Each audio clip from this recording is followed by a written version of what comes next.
Hello there. Our house is a church. Come on in and get saved. From what? I don't know.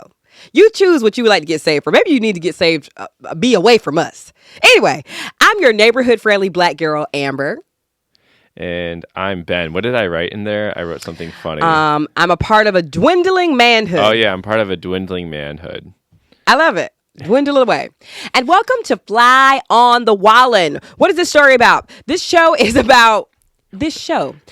show where we share our stories of dating, parenting, and what happens when you record it all for the world to see. They put us in the nice studio today, y'all. I love it. This show is sort of like a story, though. I know you flummoxed your words, but the show is a story. It's the story of our lives. What chapter are we on in the story of our lives? I don't know, man.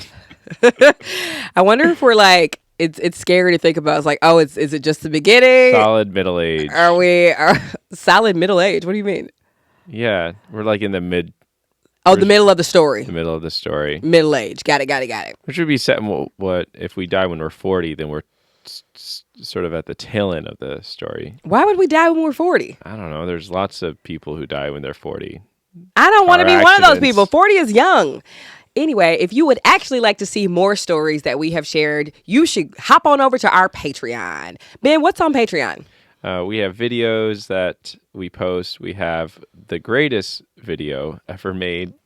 It's called We're Pregnant and Other Lies. It's Amber's documentary that she filmed and edited and produced. And it was funded by Kickstarter, so thanks everyone on the Kickstarter. So you can watch it. It's about 45 minutes long. You'll probably laugh. You'll probably cry. You'll probably dislike me a little bit more. The streets love you, Ben. Some streets, but there are some side streets, some alleys. Where people are creating, mannequins of me and bashing them. Yeah, that's fair. I think that to show your relationship and your story online or just to a wider audience outside of your house, you are open to some criticism. Is that fair? Some or tons of criticism. We don't get that much criticism. I haven't seen anything lately, but I've also been staying far away. Yeah, we also get, and not maybe so much criticism, but people have thoughts on our relationship when we do present, ways of caring for a kid or ways that we interact or talk to each other, and people will have thoughts, mostly positive, but there's still, I guess, a positive critique. That's positive, right? Criticism can also be positive.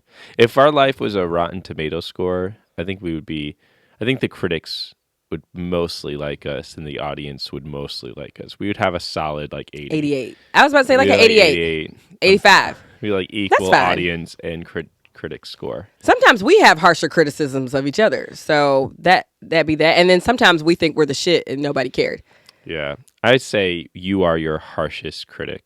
Yeah.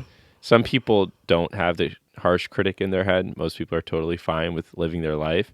And there are people like Amber who have the harshest critic living in her head. Yes, of course. Sound off in the YouTube streets or in the Patreon streets if that is you. We are also going to Atlanta soon. The film will be there. So if you are in Atlanta during dates, let me see when this comes out. You know what? Never mind, because it would have already passed. I see you in Atlanta. I had a great time in the ATL. Ben, how's my hair doing? Because I was trying to fix it before. They're probably not symmetrical. I was saying that it gives you a little bit of Queen of Hearts vibe. Thank you. The Tim Burton. I'm into it. Thank you. I think Flying a Boss. Flying a Boss. Yeah. It is that Gen Z Y2K energy. You need some elf ears. Yeah, I do. Maybe some vampire teeth. I love them. They're going to be on a 2024 goal list. I know that they're everywhere right now. So, they're very busy. You want them on the show? I would love for them to be on the show. That'd be I fun. will admit that sometimes when I talk to younger people, I'm always like, what does that mean? I was at dinner with a friend the other day recently, and he was telling me some story, but he was like, TLDR. And then I was like, TLDR. Totally liking dudes right now. I was like, what could he possibly mean by that? Did you know what that meant? No. Oh, you don't either. Okay, so you're not just laughing at me. LOL means. I know. I asked him, I was like, I'm sorry. I've been spending the last 15 minutes since you said TLDR trying to figure out what that means. And he was like, too long, didn't read.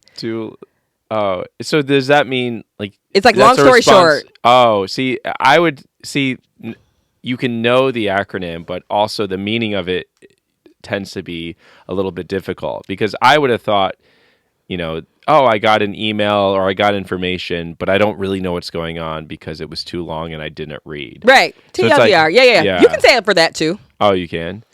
Yes, I think so. I just think in the context of his story. Because long story short means too long didn't. I'll spare you. I'll spare you all the details. I'll spare you all the pages so that I can get to like just the denouement of the story. That's a lot. But long story short means you're about to summarize it. Yeah. But you would never respond. You never say that if you were implying that you didn't understand what was going on. You know what I mean? Like, too long didn't read implies, like, I don't know what's going on. Or, like, you got invited to the party, you show up, and it was a costume party, and you're like, oh, I had no idea because it was TLDR. Too long didn't read the invite. I see what you're saying, but I know in the context of his story, he's like, I'm just skipping a whole bunch of details so you don't have to sit through it. Yeah. That's what it means, too long. Oh. That's what I'm saying. Anyway, speaking of things that are long, I started something new, Ben. Yeah, Amber did her first pole dancing class. I did. How was that? It was really, really great. I am in this season of my life where I am pushing myself to do new things. I'm really in a like Amber level up season of my life because it's the first time I've had actual time and space. I'm not going to a job every day. We're working for ourselves. So this is the first time I'm like, you know what? Let me do some extracurricular activities like I would when I was in school or whatever. So I'm going to do things, maybe I'll vlog them, of course, but I'm going to do things that don't translate directly to success, right? Like, so I was like, I've been feeling like I want to really kind of get my sexy back and feel like my body is all mine and it's still attractive. So let me try doing some pole dancing. Let me just try it out. And I actually really, really enjoyed it, especially parts of class where she was like, just freestyle, just work to feel like what you have is desirable and hot and you are turned on by yourself. Like, I like that, Yeah. You had a huge smile at points where you tried something and you're like, whoa, I did it. Or like yes. You flung your body. There's a really cute TikTok that you made. You told me to do a voiceover over it, I guess. Yeah. You told me to do a voiceover. I was like, I think you would have good commentary here. I did. It was a lot of fun to watch you do that. The first time you showed up late because it was very strict. There's a strict only 5 minutes late. And LA has this thing where I Googled traffic. How far it was from my house. And at the time it was, 15 to 13 minutes away. 13 to 15 minutes away.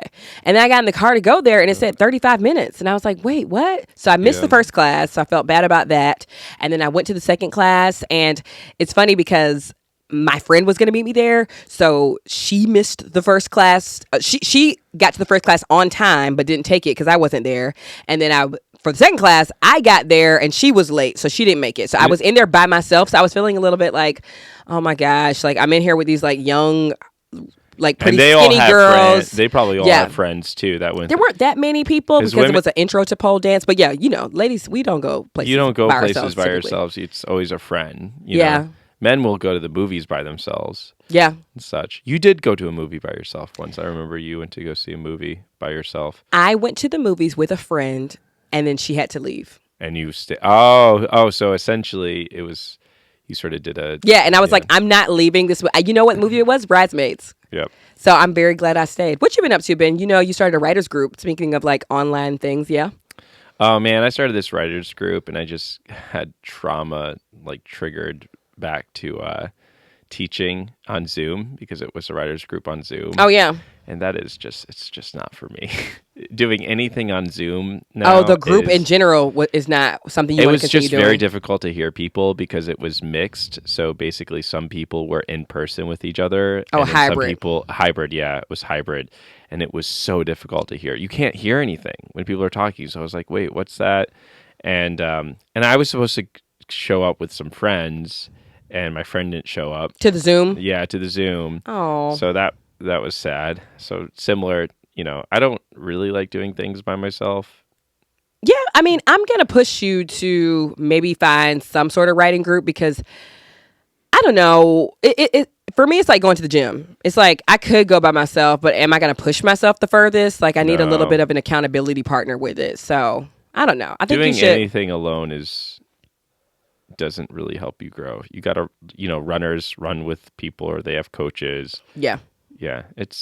Don't do things. We're not supposed to be alone. No man is an island. Yeah, I've been doing a lot of research on just like human beings and how we're supposed to live in community and live in groups and almost like live in communes. Maybe I'm in my my like, I don't know, just wanting to get away from society and like live on an island with my friends or something era. But I don't know. Yeah, I think I was worried going to my pole class by myself that I wasn't gonna like go full out because my friend wasn't there and we can't have fun together. But the teacher made me feel really comfortable in that way. So that's nice. Yeah. She was great. Why do they call it pole dancing instead of stripper class? Because it's like stripping, right? No, because obviously it's like strippers typically dance on the pole, but I don't have to dance on the pole to strip. Like stripping is about taking my clothes off and teasing and burlesque. Are there stripping classes? I'm not sure. Like on a pole, yeah. Yeah, but it's all pole. It's like you could if you want, you can come in there with all your clothes on and still do the pole dancing. Right. Whereas stripping is like clothes off. Or maybe it's just taboo to call it that. Yeah. Like maybe it's like I don't want to sign up for strip class, but pole dancing sounds like an art form to it. Yeah, but stripping has an art form to it as well. It does. Right? So it does. I'm gonna make more videos, and then maybe could you maybe sign up for another writing group? Would that be helpful? I thought like you were an about in-person to one? invite me to the pole dancing class. No, I need one thing I don't do with the family to get my sexy back, and I don't want you to be like, watch me do it. I'm like, no. I want to look at my body and just like kill it. And I know that you would be there, like gassing me up a little bit, but I can do it by myself. You got to find your own. All right. You want to move on to imperfect parenting? Imperfect parenting. Okay, so right now, do I call my sister-in-law my in-laws? I feel like in-laws has the connotation of like an older family member coming in. Could be. Yeah? I think in-laws people assume mother and father-in-law. Yeah, no. Well, my Ben's sister is in town and her husband. So my sister-in-law and brother-in-law. Yeah, so they are still in-laws. They're not parents, though. Help me segue this. Yeah, they are not parents, but they are watching our kid, which is a huge advantage. Yeah. It's been nice having them here because, one, they're very clean and organized. And yesterday I cooked and Nick, my brother-in-law, watched Wild and then helped me clean. Yeah. So going back to your commune, like yes. being an imperfect parent is inevitable, which is why you need family. It made me think like, man, it'd be nice to have family that lives near you. Right. Like there's a lot of disadvantages to that because then they're always over or the expectation is to hang out with them. But not really. Like we have a friend whose parents live out here and they live, down the street from her brother and like she sees the kids, twice a week. That's great though. Free care. I don't know. I'd like that. Yeah, me too. And Wild just did her first overnight with some friends that we have that are really definitely starting to become closer to us. That's crazy. People are going to think like, we're crazy for that. How? There's this whole thing of like, we don't let our kids sleep over anywhere. Really? Okay, let's get into that for a second since we're on our parenting segment. You know what's funny? I grew up going to so many sleepovers. Like a friend of mine, every single year for her birthday, she had a sleepover. And does she have older brothers? No, but she has a younger brother. Then we grew up across the street from each other at one point when we were kids. So our families always got together. We spent every New Year's Eve with them. So every year without fail, she had a sleepover for her birthday. I did tons of sleepovers as a kid, but I meet so many adults now that say I've never slept over at somebody else's house. Like that would be too creepy. Yeah, I would never do that. I think there's a huge fear around like sexual abuse. Of course. There's massive fear in that, especially with I've heard people say, yeah, I don't let any of my kids sleep over if they have older brothers specifically. Because that's the introduction of like pornography or the introduction of, drugs or drinking or sexual harassment. And I'm not judging a parent either way because, based on your very real lived experience, you're like, oh, I know what goes down these. Like, I'm not doing it. But I just want to say as a kid who went to sleepovers tons of times growing up, I just had such positive experiences like living with other people. There's something about like I get to go to my friend's house, but then I know people who are like the minute I got to my friend's house I started crying and I had them pick them up. And it's not like my mom didn't know these friends. My mom were like very long-term friends with them. And then even in the case of Wild, she stayed at somebody else's house. She was like, girl, here, you have access to our cameras. You can, she was like, here's a link. You can see the whole time. You logged into their camera. We could see when she went to bed. Literally. When she woke up. Yeah. So it was like, I mean, I don't know. I go back and forth between trust building at this age because I feel like sometimes we reach a point where you're like, I don't trust anybody I don't trust anybody with my kids. I don't trust anybody with my grocery list. Like where, just anything from the mundane to the very, very extreme. There are certain groceries when you want that particular kind of, pepper jack cheese. It has to be a specific brand or something, or not that kind of milk from that brand. I want the whole milk, 2% with cut with skim or something like that. Do you think there's danger in having a lack of trust in other people, like as a whole? Because there's danger, obviously, in having too much trust. But do you think the lack of trust? Yeah, when you don't trust anybody, then you take on all the responsibility on your own, and you can't do anything. There's no enjoyment when you can't trust anybody because at points you're going to have to trust somebody, but then the little doubt is creeping in the back of your mind, especially with parenting. If you don't trust anybody, and then you're forced in a position you have no option but to trust somebody, and you've not developed the release of trusting, you're going to just be a ball of stress and anxiety. I'm actually more willing, though, to let Wild sleep over people's house when she's younger compared when she's, in middle school or something like that. Because I remember in middle school I had a sleepover. I feel so bad. And one of the kids, it was like 5 boys, and one of the kids, Tim, we just bullied him.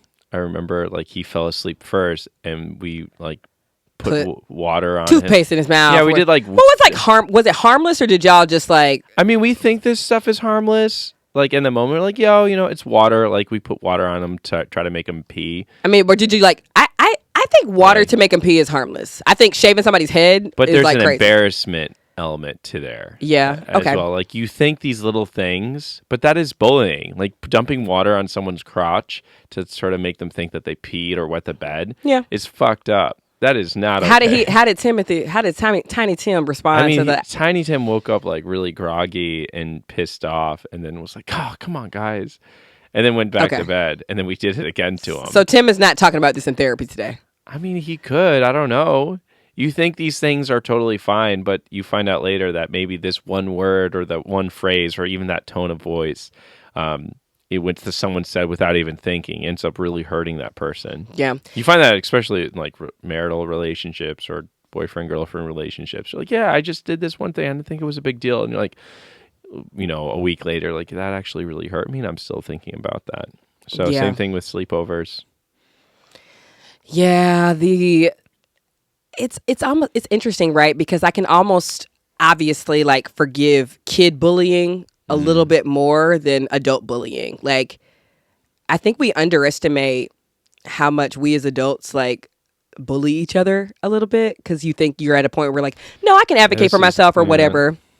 But there'll be moments sometimes when that friend will just make that jab about like, girl, your dress looking a little tight. No, you're like, is this bullying? Like, what? Yeah. I recently had a friend tell me a story of like bullying. We had a mutual friend who we will not mention, but of course, yeah, they were experiencing some serious bullying and just catty shit. Like, these were adults, like getting up and walking away from them in the middle of an outing or something, really fucked up shit. Yeah. Or just laughing when something was stated, or making fun of the person's pronunciation of a certain word.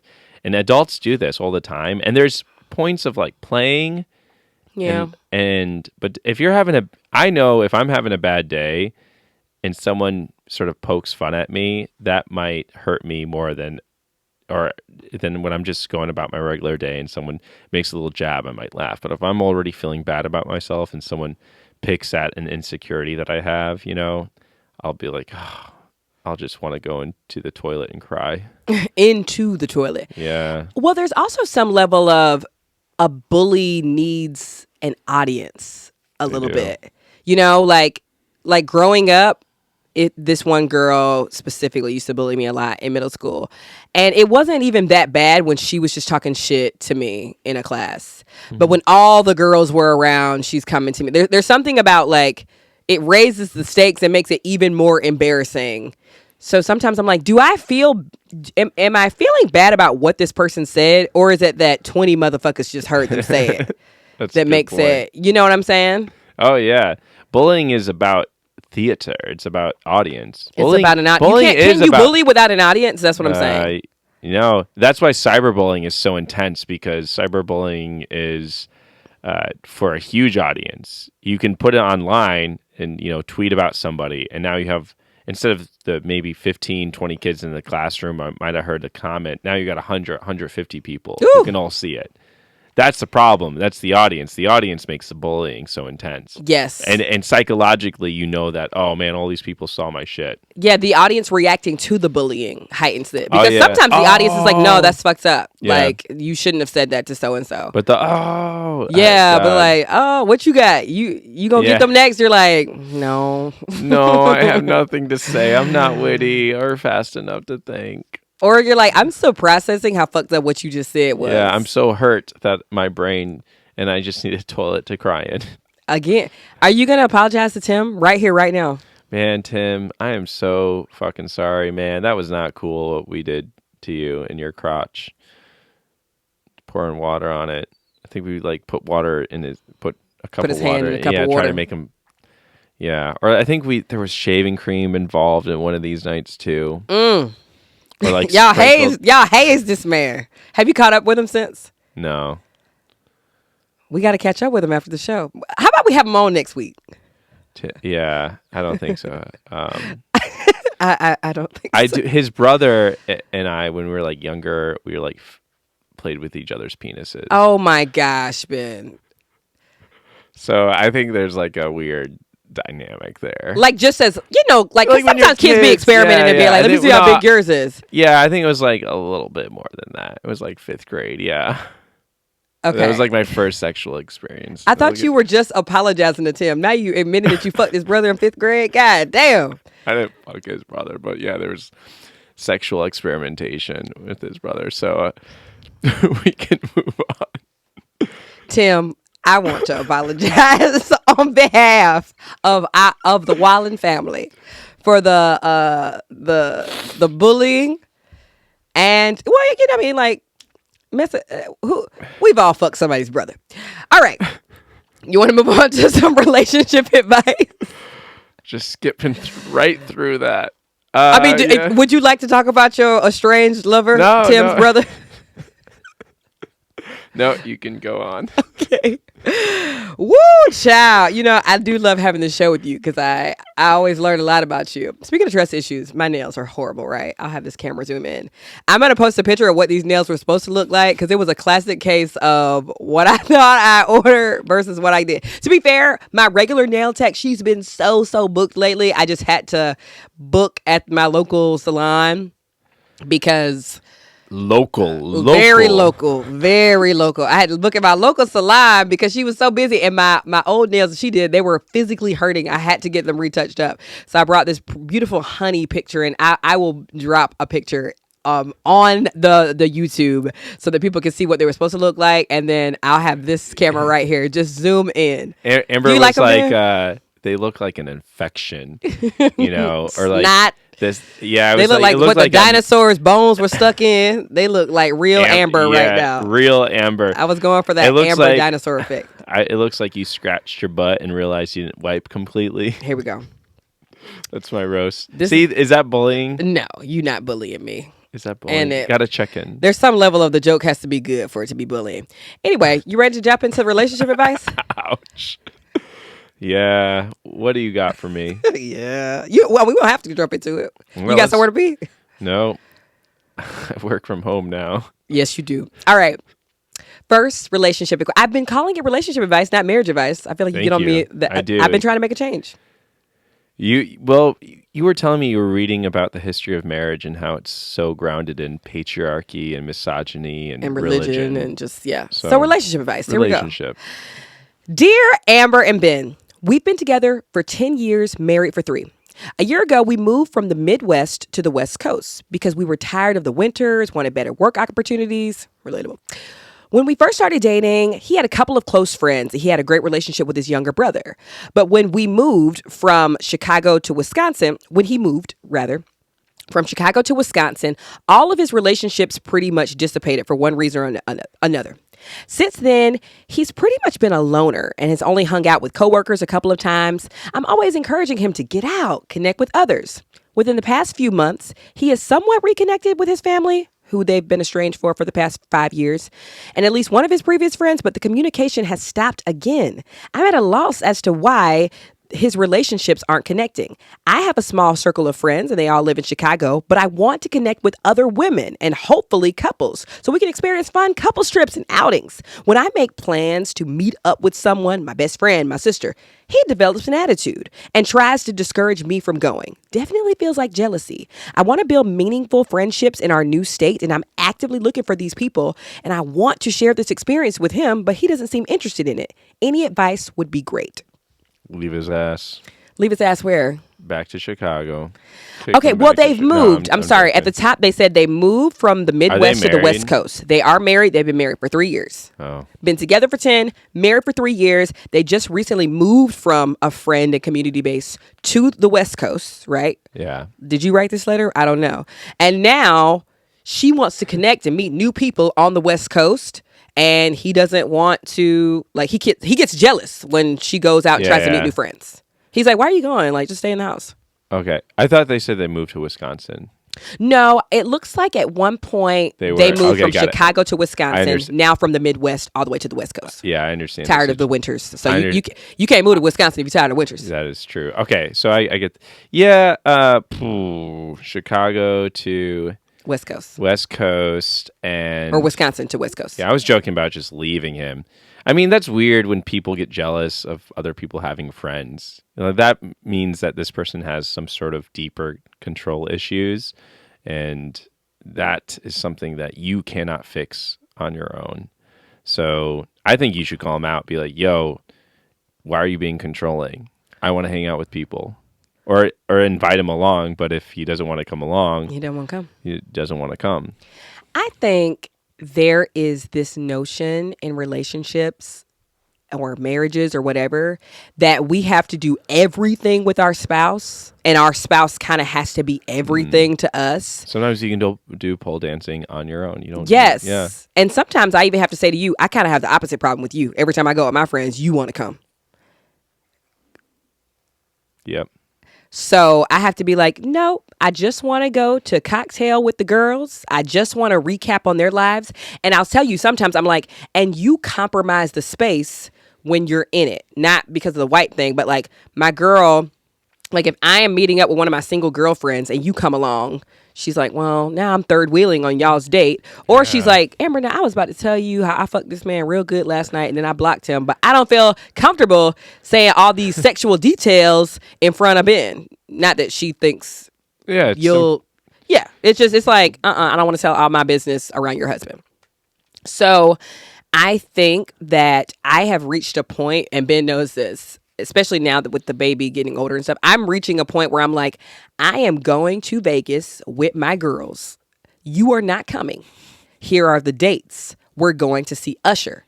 You can be at the house. Can I get a different hotel room and just hang out? No, because I want my full Keke Palmer, baby daddy, you a mom though fantasy. Did you watch Boyfriend, the new music video?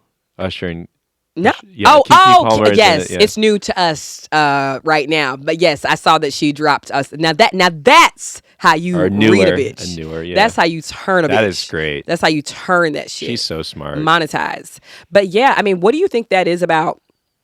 I think there is something to be said about the way that women foster relationships and the way that men foster relationships. Yeah, I think men in general, they foster relationships based on specific events, where women foster relationships on conversation and how this person can emotionally support me. What do you mean certain events? So you make friends based on what you like to do. So if this person skateboards and you skateboard, that's how you'll connect, and you'll just skateboard together, and you might not have an emotional connection.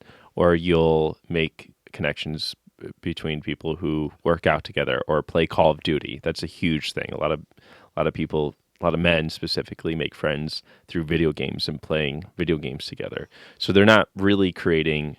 Wait, I thought you said women do that. No. Women make relationships based on like conversing and just yes, I got down I see what you're like saying quality time, where men make relationships based on like the event, the sporting event, yeah. And then that becomes like, this is just my friend to go to concerts with. Yeah, and so what happens is that there's a lack of loyalty to that.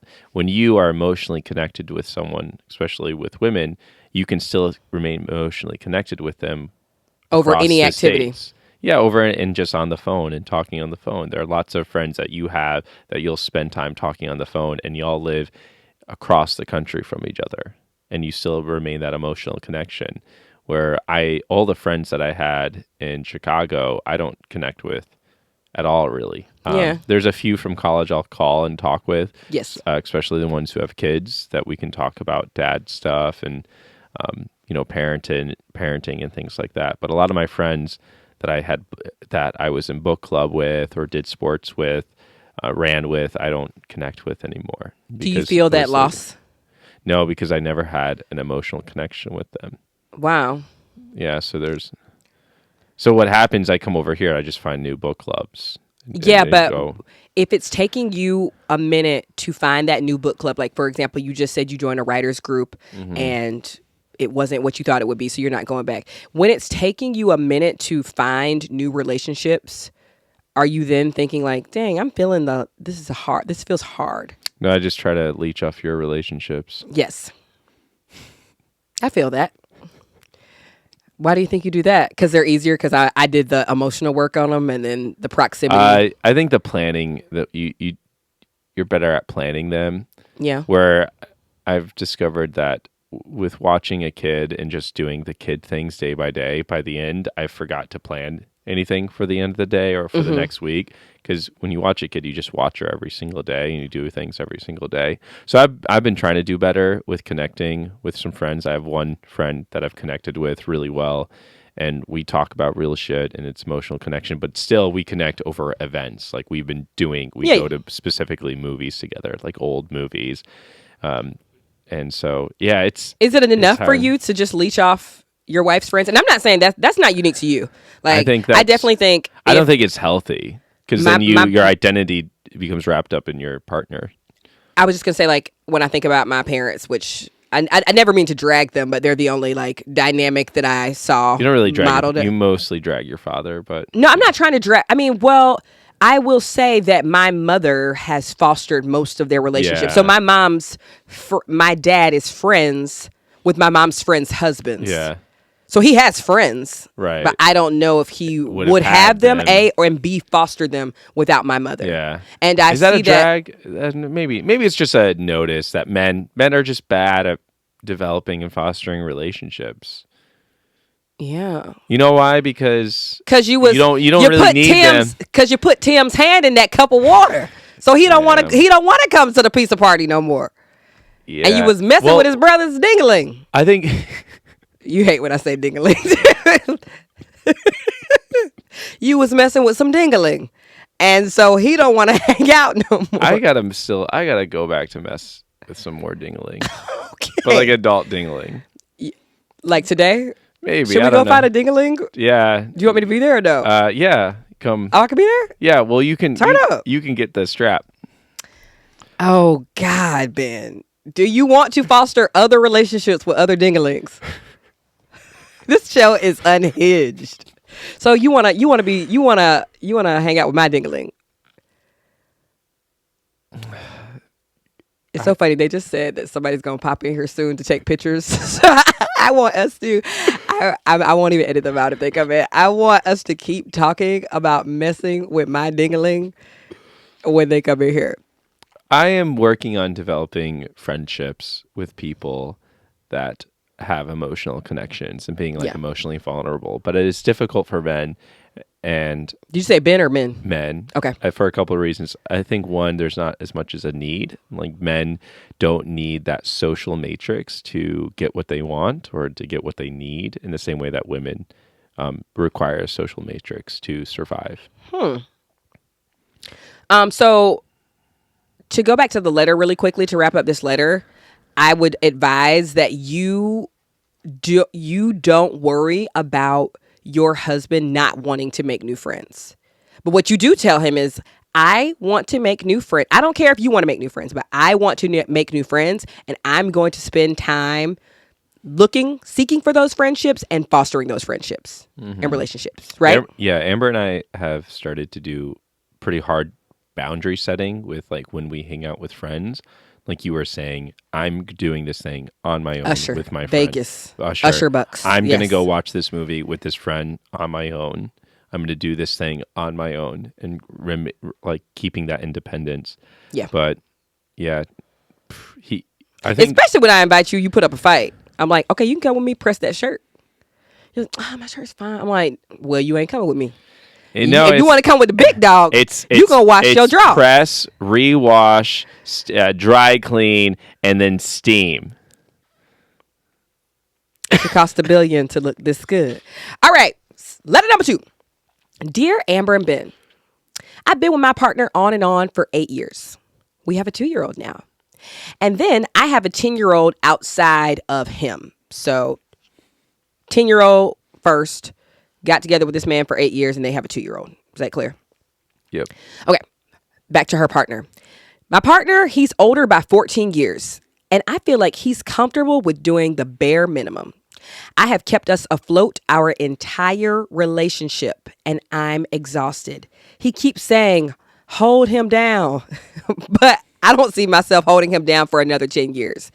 I do love him, but he don't pay any bills. Please help. Does this sound relatable, Amber? I would love to hear your response to this question. Well, now, Ben, this is not our situation. Do you stay at home and you support me with the business?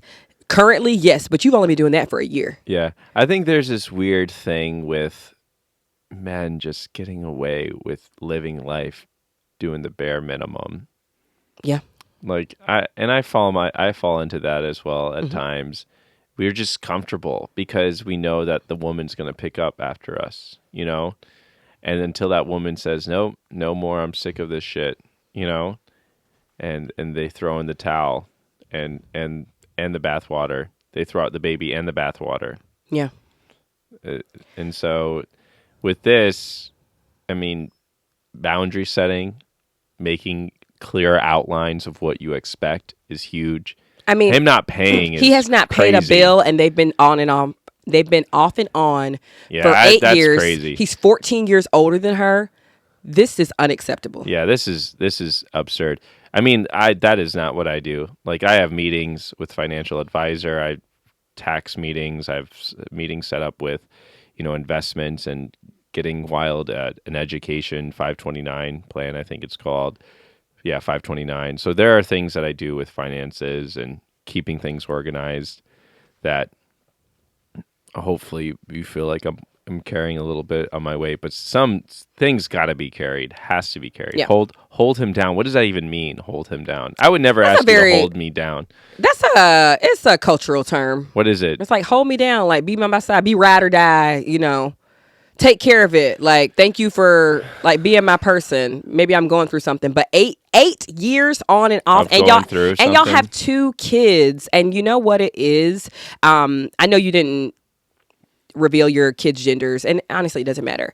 I think if a 10-year-old maybe not your 2-year-old, but if your 10-year-old child is watching you just support this man who is doing nothing, because this is my thing. Develop bad habits for them. It is. And you're not going to, I don't mind if one person is paying the bills. That's fine. That worked in the 50s. Why that worked in the 50s? Because somebody else was keeping house, making every meal, whatever. It sucks when you're like, I'm paying bills and I'm doing all of the housework. Then why are you here? Everything, yeah. Yes, like why is this a partnership? Because if I just needed like a sneaky link to have sex, I could, like, I'll call you. There are numbers for that. There are numbers for that. Yep. There are services for that. There are websites. So I think you're playing yourself if you think that this man is going to change after 8 years of doing nothing. What does that mean? I don't think so. If he's never paid a bill and he's never shown up for you in that way, and I can only imagine the hell that was that pregnancy. Because you get to a point where you physically can't even do it anymore. So who did it then? What do you have to say? Yeah, why do we put up with these people? For love, because we're lonely, because we think we don't deserve better. Yeah. And you're like, you know what? No, I deserve better, or at the very least, I don't deserve this shit. Like I don't know what I deserve, but I know it ain't that. I don't know if I deserve, but like that, like this doesn't feel good. But I think we put up with that because in our brain we're like, this is fine. This is fine for now, or I want my kid to know his dad, or whatever it is. But it's not fine. Yeah. There is no world where you should be paying for 3 people. I know what Amber would say, put his ass on child support and kick him out of the house. Absolutely. So he has to. He probably can't. Your child support payment's gonna be $17, but or like what are you doing for like so because I'm sure this man has wanted to go to a bar or something also, so he's probably also spending your money then too. Absolutely not. I mean, obviously, like you're not the same as this person. No, yeah. But I can. You struggle, but you're not the same as this person. Yeah, it's easy to fall back into that, especially when you have someone, when you feel like someone's going to pick up after you. You know, and so I'm not gonna. I mean, you're a victim here, but it sounds like maybe you're enabling this person. Yeah, and so 8 years, 8 years off and on, you have to say no more. And if you don't say no more, he's just going to keep doing it. He is. Like he's not going to change unless you stop enabling. And I've recently hit a situation with somebody where I was like, oh, I'm enabling this person if I continue to send them money, or specifically. And I was like, nope, I have to stop this. And so, Amber sort of helped me make that decision. It was really good, but it was hard to do. It's hard to do that. So, yeah. Do you find yourself daily struggling to be like, oh, I could change my mind anytime, or are you like, no, I'm pretty firm? Like it's getting easier each day to not enable them, or you're like, no, it's hard every day to not enable. If you think about it, you'll probably feel guilty, right? Yeah. And if you let that person talk to you, they'll probably make you feel guilty. So you have to block some numbers. Yeah. It's not easy. Or sometimes it's also like, I'm a big person on, I need proof of change. Mm-hmm. Like you could tell me a million times, I promise I'm going to change. I promise I'm going to start. Like tomorrow I'm starting. Like I need you to write down. Like I was telling a creator friend the other day, and I probably shared this on the podcast before. I once had an agent working for me. Mm-hmm. And I was reaching some tension in this relationship with this agent, and they were like, Amber, it's super disheartening to hear that you're unhappy. Da da da da. I was like, yeah. Tell me. Forget all that. Yeah, I'm disheartened too, bitch. I'm broke. So we both disheartened and broke. Well, one of us is broke. And so I said to her, she was like, Amber, what do we need to do? What do we need to do to make you feel better? And Amber told them exactly what I needed. I said, I need weekly meetings and touch points because we go monthly without speaking, and I'm the one that's reaching out to you being like, hey, where are the deals? Where's the brand strategy? So I said, I need weekly meetings, and I need you to make a 3-month plan on how you intend to help me in my career. A 3-month plan. I want you to plan 3 months out and then backwards plan. What'd you say, Amber? What'd she say? What do you think this bitch said? What'd she say? We're no longer working together. I think the audience can infer that she was like, Amber, we just don't really have the capacity to do that. Like, I said that I don't have the capacity to be one of your clients. Let's talk capacity. I don't have the capacity to be your girlfriend. So don't tell me, hold me down, blah, blah, blah, blah, blah. Write down, give me a 3-month plan on how you intend to change. Give me I was about to say, nigga, give me a 1 month. I don't know if this person is black or not. Give me, but this behavior is niggerish. So give me a 1 month plan on how you intend to make changes. I'm talking Google Doc from taking out the trash. You're like, you know what? I might not have a job, but what I will make sure is every day your coffee is hot and warm. Every day your bath is ran at night. I will get the kids dressed for school. If you could do all of that, I think this woman would still stay with you. But give me a plan of the daily things that you intend to do to make a change, and I want to see the check boxes. That just made my dick hard a little bit. What did? The way you said that. Said what?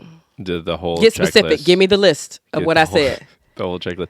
Keep my coffee hot. Get Hot. the kids With ready creamer. For school. So, your command is pretty hot. Yes. And I get it. Sometimes, we've reached a point in our life where I'm like, I don't know if I can trust Ben to make the list. Because I'm going to be mad if I'm like, dang, you see the trash piling up. I thought that would have been top of the list, but okay. So I don't know sometimes if I can trust you to make the list. I don't trust, whereas if it's household things or whatever. But what is frustrating is here's the list of what would make me happy. You going to do it or not? You know what I'm saying? So I think even if I guess for this relationship, if I made the list, could you do this today? And if there is any pushback, get this man out of your home immediately. And he doesn't even need a 30-day notice. Get him out. I want you out. If there's any pushback to a checklist and making things happen, because you don't have to necessarily pay bills to help out around the household. But what is horrible is when I have a partner and I feel single. That's crazy. Mm-hmm. Thoughts? You like a list? You like a list. I do like a list. I like checking and marking it off, crossing it out. It helps me. Yeah. Yeah. For sure. All right. That is it for our relationship advice segment. Yeah. Let's talk about the things we're reading. Talk to me about Nightcrawling. Yes. So Ben went to the bookstore recently and bought me a book called Nightcrawling. I want to say by Leila Mottley. She wrote it when she was 16 years old. She did? I didn't know. This computer is way too far away from me. Hold on. Tell them what you're reading. So I'm reading a couple of books, but I'm reading A Hatful of Sky. It is a book written by Terry Pratchett. It's about a young witch learning how to be a witch, but she likes to wear green. So she gets made fun of, actually, for not wearing black. She's not as witchy as other kids are as far as witchy. And so she feels really left out. It's a really cute book, but it's so thoughtful. And there's a really terrifying mind monster called the Hiver that basically feeds off of your insecurities. So this Hiver ends up coming onto her and possessing her because she's struggling with whether she has the ability to be a witch, and sort of possesses her. And so she has this mind battle with the Hiver, and she has to deal with that. Self-talk come to life as a character. She's like, I'll never be able to do anything. And also the witches in this book, they do witchcraft and magic, but most of what they do is, helping a goat have a baby, or helping a man, talk about his son who died, 50 years ago. And so it's more back, it's in the chalk country of England, so it's sort of the country of England, small towns. And so the witchery is mostly just headology, talking to people and being kind. Okay. Headology is this idea, this phrase that's used in the book where you play mind games with people, but in a way that helps them to grow. So in a way that helps them to grow. Yeah. Never mind. I was like, our last caller has our last writer has a headologist on her hands. But but he's not helping her grow. Yeah, headology would be like, hey, I'm feeling really insecure. So a witch would be like, hey, I have this special pendant that will make you, feel really powerful. And at one point, Tiffany Aching, who's the character, is like, is there actually a spell in that? They're like, and one of the older witches like, no, but it just helps them. Tiffany Aching, why does that name sound familiar? Tiffany Aching, and she shows up in a lot of books. Yeah. Room service. No. Terry Pratchett, The Witches. Remember that witch game we played? There was a board game. And it's not Broom Service? No, Broom Service is the French game. Remember we had that? I gave it away. You bought that for me. Yes, I was like, the name of this witch is so familiar. So we had a board game with these witch names. Yeah, it was based on the Discworld series. This is part of a series of like 50 books, and I've read all of them. So I've read this book multiple times. Right. But it's so... I've been re-listening to all of them, and they're so comforting because they're so positive. So when I'm driving around while to gymnastics or to the grocery store, I pop it in. And the guy's voice is just so soothing. I think he was one of the readers for the Harry Potter's books with this very clean English accent. And it's the writing is very positive. It deals with just philosophical ways, actionable ways to live your life. Of course. Terry Pratchett does that. Yeah, he's a wonderful dude. So that's what I'm reading, and I'm liking that you're wearing the green. I know. Very witchy. I'm kind of a witch, especially with these snot nails. Yeah. Actually, the more I look at them, they're sort of growing on me. Really? So they're becoming, I don't know. It's not funny, but... It's not right either. It's not right. There we go. That's the joke. It's not right, but it's okay. Who sings that? I'm gonna make it anyway. Ooh, hey. Who sings that? Do you know? Why do you do this to me? Because I'm going to say some black woman who's not the right black woman. Okay, listen, and you're going to be like, this it is a black racist. woman. Keep going. It's a little bit of an 80s feel. Friday night, you and your friend went out to eat. I love when you do that little voice. Like, it's like gurgling. I'm trying to impersonate the person. I'm gonna make it. Is it Whitney Houston? Yes. Whitney Houston. Ding, ding, ding. At this point, we need to play a game on the podcast. Of like a button like Ben's not racist. It's like a little button that pops up. It's like Ben's not racist. Yeah, show a picture of this black woman, name who it is. Well, you could actually play it like. Yeah, I'm sure this is a copyright issue for music, but like just play that clip and you could guess. But didn't that sound a little Whitney-esque? I mean, nobody can sing like Whitney, but like the mannerisms. Thank you. You do great impressions. Amber has a great impression. One of my favorite impressions of her, and you've done on the show, is that of my aunt with a thick Long Island accent. You've done it on the show. Amber. Amber. What else? You do a great impression of your father. Go on TikTok. We going to dinner tonight? You have wonderful. Highly dramatic, over the top people. You do very well. Thank you. So, which is why I myself, you do a pretty good Amber. Sometimes. When I've thought about it, when I'm in the mood, but do Amber taking a bite of a really good meal. Oh, that's right, yeah. Like you talk with your mouth. Oh. All right. Where's my computer? Where's my phone? I gotta take a picture of it. Oh, that makes me sad. I can't even have a damn bite without trying to televise the bite. I'll get there. I've been having a lot more moments of like, this doesn't need to be on camera. This is not. What? Yeah. Why are you laughing? I'm genuinely curious. Well, because, Amber and I have been beefing a little bit, so that might be the reason why. Like, I don't need to put this beef on camera. Not the fight. We never put our actual arguments on camera. But I feel like we've been beefing a little bit more often, which is why you've probably been like... Yeah, we've been at each other's throats, yeah. It's just, there's so many projects, like great stuff happening, and it just, I think the stakes have just been ramped up a little bit. Yeah, for sure. So Amber's been stepping up to match the step up of the stakes. and I've been crawling up. I would say you're seated at the bottom stair, looking up, being like, what a cool stair. Stairs are fun. Maybe I'll climb a stair. I don't know. That's a good impression of Yo brain. No, like I think a character that Eddie Murphy does. Oh, maybe. Oh yeah. He would do something like that. From Norbit. Amber does a great Norbit impression. I do love Norbit. Amber made me watch Norbit, and it had like a 10% in Rotten Tomatoes. I watched that whole movie in one sitting. It was one of the best things I've watched in a while. Good. Yeah. Well, it's kind of effed up when he's like the Asian characters and stuff. Oh yeah. Of course. That did not. Eddie gonna be an Asian man in something. God. But I love his Rasputia. I love his Norbit. Like that. I'm just saying that's the only thing that didn't age well. Is it? Sadly, I still be watching. Like it's just really good. I would actually say Norbit is one of my favorite, if not one of my favorite movies. One of my favorite movies to quote. Like it just has so many quotables. You do quote. Yeah. Of course I'm wearing bottoms.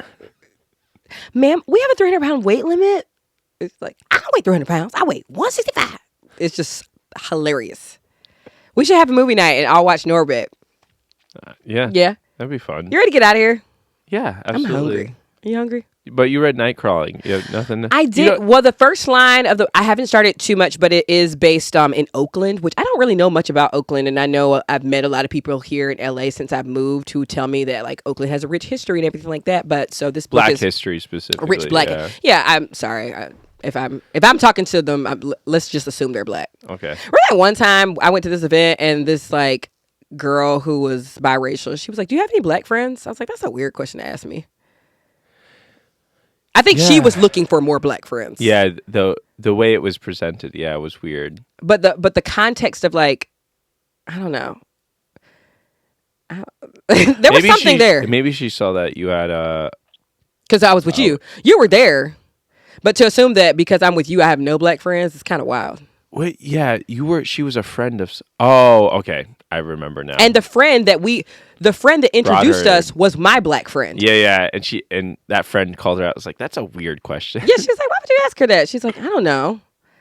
I was like, "Okay, if you are actually looking to have more black friends because you're biracial and you were raised around white people, like, just say that." But it's weird to ask other black people, like, "Do you have black friends?" And make it a bit, yeah. Or maybe I said something that made her think I didn't have black friends. I don't know, which is also weird. What would I have said? How many black friends do you have, Amber? Basically, almost all my friends are black. Count them. I couldn't even count them because I'm black, so a lot of my friends are black. I could probably count my white friends. Oh yeah, probably good. How many black friends do you have?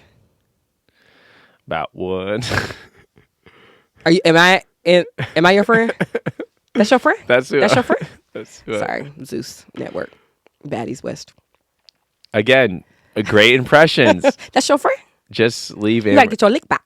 Yeah, so good. Amber does Krishan impressions. No, this one is Razor. But Razor. yeah. But the fact that you know one character on the show, that's really good. Well, I don't know if that's really good or horrible, but it's great. Krishan was right. Oh, Krishan would have been funny if I said that seriously, but no. Whatever. I hang out with Amber enough to know certain things. I guess technically, if you're going back to our earlier conversation, if you just mooch and leech off of my friends, most of your friends are black. If you think about it, right? Yeah. You got a couple white friends. Mm-hmm. You have very diverse friends. We both do, but any friends that I've met that are not black because they were my friends first and they're black, like our Indian friends, like or Latino friends, I've met through you. Have diverse friends. Is that the name of the episode? It's also weird when someone goes looking for a diverse friend. Yes. Well, that's what I feel like this girl was asking me, this biracial girl was asking me at the party. She's like, do you have black friends? Because I need more black friends. But I'm like, yeah, but sis, we don't have the same experience. Yeah. Is it okay to go out looking for diverse friends? On some level. I think what you should do is, to your earlier point, is like you should look for like what are the events and activities that you want to be doing, and then maybe you start from there. Yeah. Yeah, but I have met people who are like, I don't have any gay friends, or I don't have any trans friends, and it's like they want a trans or gay friend. Yeah. But then you got to go to like drag brunch and stuff. Like maybe you should just start with the events that a majority of those people will be at. I don't know.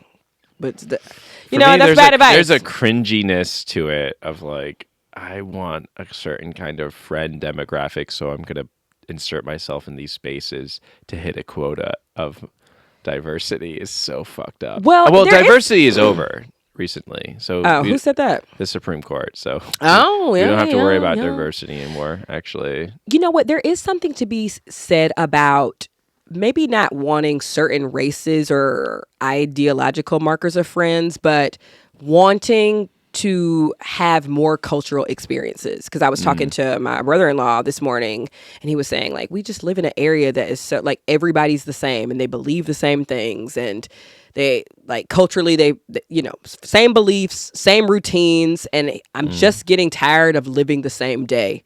So you don't want to be like, that's powerful. That's a powerful phrase. So it's like, I want to living move the same day. Yeah, I want to be in a space where I have different, like, so, which another way to say it is like, I want Black friends and Latino friends and friends that are gay and friends that are trans, and I just want to be around people that offer different perspectives than myself. Because to not do that is to live the same day. A good way to start is reading books. Yeah. Good. You and your characters, the headologist. Reading books. I think you're just enjoying talking to me, yeah. I am. Yeah, it's nice. It's nice not to have a kid running around. I know. Do you keep looking for her? No, but it's also the setup is really good, so I can look directly at you. Yeah. So I don't feel any need to look to the right or to the left. I feel very engaged with you. So I'm glad. Nice. I hope so. I feel that connection. We sort of needed that. Yeah, we did. You feel good? Yeah. Do you feel good? I do. Yeah. Let's get out of here. Okay. You want to get some food? What's going to be the name of this episode? I didn't even... Call it Headology. Ding-a-ling. Oh. Headology, and then what? The Headology of Ding-a-ling. Okay, wait. What does headology mean again? Like when someone F's with your mind for the better? Yeah. Yeah. The headology, so the messing with your mind for better of Ding-a-ling. You just say Headology. Headology is great. We'll figure it out.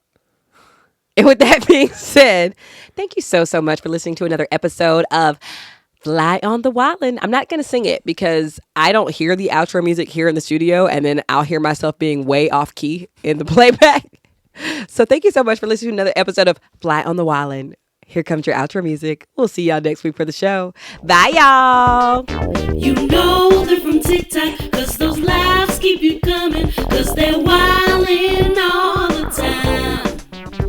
Before wild throws a tantrum, listen to our silly anthem, 'cause they're wild.